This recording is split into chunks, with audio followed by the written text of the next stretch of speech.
মজার ব্যাপার শেয়ার করি।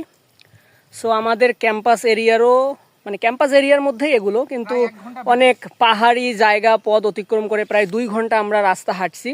দেন আমরা বিভিন্ন ঝিরি পথ পাহাড় অতিক্রম করার পর কিন্তু এই লোকেশনটায় আসছি। সো এই দিকে পাহাড়ের উপর উঠেও এসে দেখতেছি যে মানুষজন এখানে এই যে চাষাবাদ করতেছে, আবার জুম চাষ করে।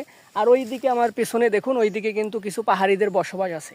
তো ব্যাপারটা হচ্ছে যে মানুষের বসবাস নিয়ে একটু চিন্তা ভাবনা করুন, যে এই যুগে এসেও আমার মনে হয় না এরা এখান থেকে বাইরে কোথাও যায়, বা এদের যে চলাফেরার যে রাস্তায় তো নাই, একদম যে মনে করো ঝিরিপথ, পানি, এই কোমর বরাবর পানির পাহাড়, এগুলো অতিক্রম করার পর এই জায়গায় কিন্তু আসতে হচ্ছে। সো এখানকার লোকজন, বা এখানে কোনো কারেন্ট নাই, কোনো বিদ্যুৎ নাই, এরা যে কিভাবে জীবনযাপন করতেছে ভেবে কুল পাচ্ছি না। ওভারঅল এরা এখানে যা চাষাবাদ করতেছে, আমার মনে হয় যে যা উৎপাদন করতেছে সেগুলোই ওরা ওদের নিত্য প্রয়োজনীয় কাজে ব্যবহার করতেছে এবং দৈনন্দিন জীবনে আর কি তাদের সংসার জীবন চালাচ্ছে।